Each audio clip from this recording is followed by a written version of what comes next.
Tanvi Arjun love स्टोरीचे 61 भाग यापूर्वीच upload केलेले आहेत. कृपया ते सर्व भाग ऐकण्यासाठी आपल्या चॅनलला भेट द्यावी. आणि व्ह्यूज तर खूप असतात, पण लाईक मात्र खूप कमी असतात. एक लाईक नक्की करा आपल्या स्टोरीसाठी.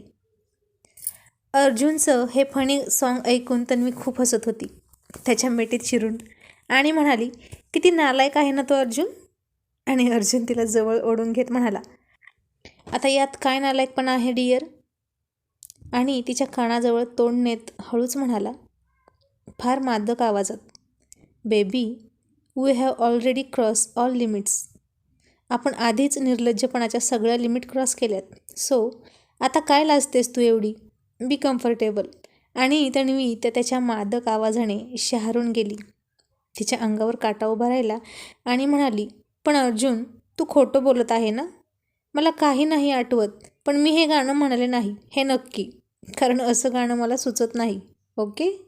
ती लाडात येऊन म्हणाली आणि अर्जुन म्हणाला, अगं खरंच तूच हे गाणं म्हणत होती. तुझी जीभ काहीही बरळत होती आणि एक एक वाक्य तू 2-2 वेळा बोलत होतीस. रस्ता सोडून चालत होतीस. आणि तन्वी म्हणाली, पण तू नाही कधी असं करत दारू पिल्यावर, तोलही नाही जात तुझा. मग अर्जुन म्हणाला, तुझी पहिली वेळ होती ना, परत जेव्हा घेशील तेव्हा तूही शिकशील तोल सांभाळायला. मग चल बसूया, असं अर्जुन तिला हसून म्हणाला. आणि ती म्हणाली, शी जा, मी परत असलं काही करणार नाही हां, ते चुकून झालं. मग अर्जुन म्हणाला, अजून एकदा चुकून चूक कर ना, मला कंपनी दे प्लीज, असं गोड आवाजात म्हणाला. आणि ती त्याला दूर ढकलत म्हणाली, Arjun are you mad. You know that what you say. Arjun तू वेडा आहेस का. तुला कळते का तू काय बोलतोय. अरे कोण आपल्या बायकोला ड्रिंक कर म्हणतं, तेही स्वतःसोबत. आणि तो हसायला लागला आणि म्हणाला, पण मी म्हणतो ना, तुला माझ्या बरोबरीचा दर्जा देतोय मी जे जे करीन ते तू करायचंस. मी तुला अजिबात अडवणार नाही. आणि ती म्हणाली, काही नको दर्जा वगैरे, चल डिनर करूया. आणि दोघेही डायनिंग टेबलवर येऊन बसले. आणि तन्वी म्हणाली, तू काय ऑर्डर केलंस. आणि अर्जुन हसत म्हणाला, your favourite menu lizard soup and lizard lollipop. आणि तन्वी, अर्जुन किती दुष्ट आहेस रे तू, म्हणून लाडात त्याच्यावर ओरडली. आणि तो हसत म्हणाला, Tanvi why don't you understand baby, मी तुझी भीती घालवण्यासाठी करतो ना हे सगळं. आणि ती म्हणाली, मग दुसरं काहीतरी कर ना, हे असले लिझार्ड जोक सोडून. मग अर्जुन हसत म्हणाला, ओके, मग तिला आपण आपल्या बेडवर घेऊन झोपूया, चालेल. आणि तन्वी अजूनच चिडून त्याच्या हातावर रट्टा देत म्हणाली, यू फूल. आणि तो खूप हसायला लागला. मग दोघांनीही जेवण केलं आणि तो पुन्हा स्टडीमध्ये जाऊन बसला. आणि ती म्हणाली, आता पुन्हा का निघालास, परत ड्रिंक करणार का तू. तिने विश्वास न बसून काळजीच्या सुरात विचारलं. आणि तो म्हणाला, नो रिलॅक्स, आज मी नशा नाही करणार. आणि असं म्हणून त्यानं तिच्या पायापासून डोक्यापर्यंत त्याची जालीम नजर फिरवली. आणि तन्वी लांबूनच त्याच्या त्या नजरेनं शहारली आणि हसत लाजत म्हणाली, come soon, I am wait for you. लवकर ये, मी तुझी वाट बघते. आणि तो आलूच म्हणून गेला आणि काही फाईल चाळत बसला. आणि ती बेडरूममध्ये गेली. आता ती आरशासमोर उभा राहून स्वतःला मघाशी त्यानं जसं निरखून पाहिलं तसं पायापासून डोक्यापर्यंत निहाळत होती. आधी तिनं तिच्या केसाची एक बट पुढे घेतली आणि बोटाने गोल गोल फिरवत तशीच सोडून दिली. आणि तिच्यावर हळूच एक फुंकर घातली. तशी त्या फुंकरीच्या तालावर ती बट नाचली. मग तन्वीने तिच्या छातीच्या बाजूने एक हात हळूवर फिरवला आणि तोच हात कमरेवर ठेवला. आणि स्वतःभोवती अर्धी गोल गोल फिरत स्वतःची फिगर आरशात पाहू लागली. आणि अर्जुनच्या फ्रेमकडे पाहून त्याला तोंडाचा पाऊट करून म्हणाली, असं काय बघतोस एकटक माझ्याकडे, आता मला खाशील की काय. आणि तो फ्रेममधला अर्जुन तिला म्हणाला, हो खाणारच आहे मी तुला. आणि तिनं थक्क होऊन दरवाजाकडे पाहिलं तर खरंच अर्जुन होता. आणि तो त्याचा मोबाईल घ्यायला आला होता. आणि तन्वी लाजली आणि गोंधळून हसत म्हणाले, अरे तू नव्हता ना म्हणून. मग ती सारवासारव करत होती हे त्याला कळलं. आणि तिच्या जवळ जात म्हणाला, मी पाहिलंय सगळं, यू कंटिन्यू, आता काही लपवायची गरज नाही. ती मात्र लाजून पुतळ्यासारखी उभी होती. आणि त्याने तसाच तिच्या गालाला स्पर्श करून आला तसा गेला. आणि तन्वी पुन्हा दाताने ओठ चावत हसू लागली. आणि तिने स्वतःच्या डोक्यात, how mad you Tanvi, Tanvi तू किती वेडी आहेस ना, म्हणत एक हलकीशी टपली मारली. आणि मग तिथला तिचा आवडता परफ्यूम घेऊन अंगावर आणि पूर्ण रूमभर मारत होती. त्या रूममधलं सगळं वातावरण खूप सुगंधित करून टाकलं तिनं. आणि ती तिचा गाऊन सैल करून बेडवर पडली आणि मोबाईलमध्ये वेगवेगळे नाईट ड्रेस पाहत होती. तिच्यासाठी खूप सेक्सी आणि हॉट दिसत होते ते ड्रेस आणि डार्क कलरचे. पण तिला कोणता घ्यावा हे समजत नव्हतं, कारण तिला अर्जुनला आवडेल तोच ड्रेस घ्यायचा होता. शेवटी तोच तर तिला बघणार होता ना त्या ड्रेसमध्ये. ती आधीच इतकी हॉट आणि मादक होती, पण तिला अजून हॉट दिसायचं होतं तिच्या नवऱ्यासाठी. आणि तिने काही ड्रेस सिलेक्ट केले आणि त्याला पाठवले. पण अर्जुन कामात मग्न होता. त्यानं मोबाईल लांब ठेवला होता आणि आता ती फार आतुरतेने फक्त त्याची वाट पाहत होती. तिला त्या रोमॅन्टिक वातावरणात त्याची जास्तच ओढ वाटू लागली. एकटीला तिथे दमच निघत नव्हता आणि स्वतःच त्याला मनापासून हाक मारत होती. अर्जुन, कम सून डार्लिंग, आय कांट वेट, असं म्हणून स्वतःच स्वतःला मिठीत घेत होती.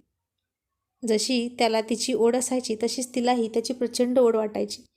मग तिने त्याला मेसेज केले लवकर ये म्हणून, पण तासभर झाला तरी तो काही येईना आणि तिचं सगळं लक्ष दरवाजाकडे होतं.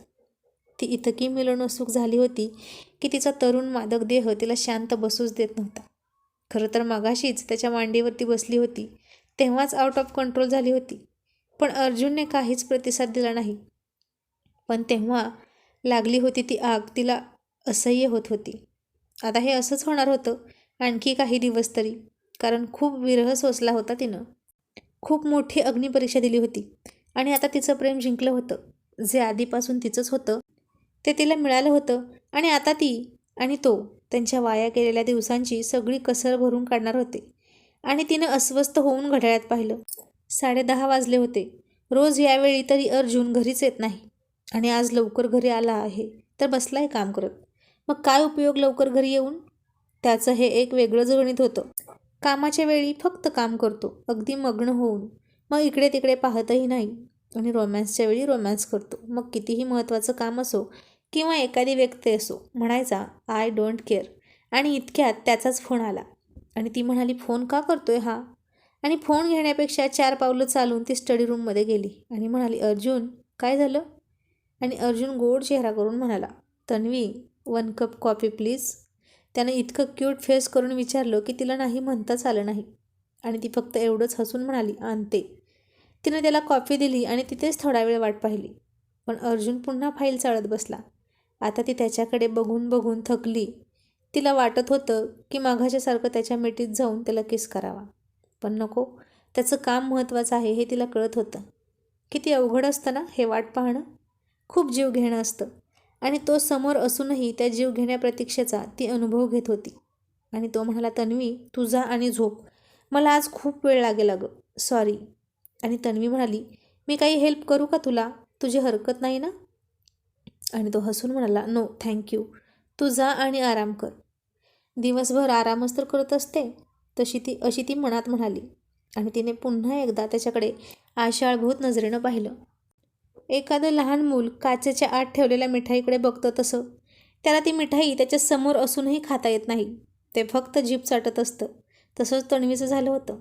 तिचा गोड गोड नवरा मिस्टर अर्जुन तिच्या समोर असूनही तिला मिठीत घेत नव्हता आणि तिचाही नाईलाज होता. ती त्याला समजून घेत होती, कारण आता लाडात येऊनही उपयोग नव्हता, कारण लाड करणाऱ्याचं लक्षच नव्हतं. आणि ती कंटाळून पुन्हा बेडरूममध्ये गेली आणि इतक्यात तिला कुणालचा फोन आला आणि तिने हसूनच तो घेतला. कुणाल म्हणाला, तन्वी अगं काय गं, तुला माझी आठवण येत नाही का? आणि ती जीभ चावत म्हणाली, हो रे. हे काय, आता मी तुलाच फोन करणार होते. गप्प बस खोटारडी कुठली, मला माहीत आहे की आता तुला माझी आठवण काय येत नाही. खूप जास्त आवडायला लागला आहे ना तो तुला, तुझा पिसाळलेला धूमकेतू. आणि त्याच्या अशा अचानक विचारण्याने तन्वी गोंधळली आणि गप्प बसली. मग कुणालच म्हणाला, तन्वी त्याने तुला धमकी वगैरे तर नाही ना दिली? आणि मला फोन करायचा नाही असं सांगितलं आहे की काय? मग तन्वी म्हणाली, नाही रे, तसं काहीच नाही. मग तू का फोन करत नाहीस आधी करायची तशी, आणि भेटतही नाहीस? आणि तन्वीला अजून मनात म्हणाली, आता याला कसं सांगू की मला वेळ पुरत नाही. घरी असूनही अपुराच पडत होता वेळ, कारण जितका वेळ अर्जुन सर घरी असतात तितका वेळ तन्वी मॅडम त्यांच्यासोबत असतात. आणि अर्जुन सर नसले की तन्वी मॅडम त्यांच्याच आठवणीत, त्यांना खुश कसं करायचं याच विचारात असतात. मग कोणाची आठवण काढत बसायला त्यांना वेळ कसा मिळेल? मग तन्वी त्याला म्हणाली, बरं सांग ना, का फोन केला होतास? बरा आहेस ना? आणि कुणाल म्हणाला, मला पुन्हा अमेरिकेला जावं लागणार आहे, मी निघालो हे सांगायला फोन केला होता. आणि तन्वी म्हणाली, का असं अचानक? ते सांगतो आल्यावर, जास्त काही नाही, थोडी प्रॉपर्टीची कामं आहेत त्यासाठीच निघालो. आणि तन्वी म्हणाली, ओके. मग कुणाल म्हणाला, मी परत आलो की तुझ्या त्या धूमकेतूला घेऊन ये आपल्या घरी, त्याची सासरवाडी दाखव की त्याला. आणि तन्वी म्हणाली, हो रे, मी विसरलेच होते, पण माझं सासर, तिकडची माणसं, याविषयी पण मला माहीत नाही काहीच. आता अर्जुनला विचारते, असं ती फार हक्काने म्हणाली. आणि कुणाला म्हणाला, काय गं, फारच हक्काने बोलतेस? याचा अर्थ तुला तुझा हक्क मिळाला आहे, हो ना? आणि तन्वी लाजून खाली मान घालून बसली. आणि कुणालने ओळखलं की असंच झालं आहे, ते दोघे एकत्र आले आहेत कायमचे. आणि तन्वी लटक्या रागातच विषयांतर करून म्हणाली, तू तुझी सगळी बॅग पॅक केली आहे ना, उगाच काही राहायला नको. आणि कुणाला हसत हसत म्हणाला, हो, घेतली आहे बॅग व्यवस्थित भरून, आता ठेवतो हां, कारण फ्लाईट पहाटे 5 वाजता आहे. पण तू तुझ्या नवऱ्याला विचार हां की त्याचा उगम कुठे झाला आहे. आणि तन्वी खूप हसली आणि म्हणाली, काय रे, उगम काय म्हणतोस, जन्म म्हण ना. बरं बाई, तुझ्या नवऱ्याला विचार की तो कुठे उगवला आहे. आणि मग तर तन्वी आणखीन हसायला लागली आणि म्हणाली, कुणाल गप्प बसा, उगवायला तो काही शेतातलं पीक आहे का? मग कुणाल म्हणाला, ठीक आहे, सॉरी, पण मग तुझ्या धूमकेतूला हे तरी विचार की तो जन्माला आला आणि कोणाच्या घरावर कोसळला. आणि धूमकेतूचं हे पिसाळलेलं पिल्लू कोणी सांभाळून मोठं केलं. आणि आता तन्वी बेडवर लोळून लोळून खूप खूप हसली आणि अचानक घाबरून म्हणाली, अरे अर्जुन, तू तू सगळं ऐकलंस? आणि कुणाला शिट ओ नो म्हणून घाबरून फोन ठेवून दिला. आणि तन्वी फार फार हसत होती आणि म्हणाली, खूप चिडवत होतास ना, थांब आता, येच परत, तुझ्याकडे घेऊनच येते बघ त्याला, मग कशी मजा येईल ना तुझी. असं म्हणून ती एकटीच हसत होती. आणि अर्जुन अजूनही स्टडी रूममध्येच होता. त्याला अजून किती वेळ लागणार होता काय माहीत. आणि आता तन्वी हॉलमध्ये सोफ्यावर बसून त्याची वाट पाहत होती. आणि त्याची वाट पाहून थकली. तिला त्याची वाट पाहायची होती, पण ती तिथेच सोफ्यावर झोपी गेली.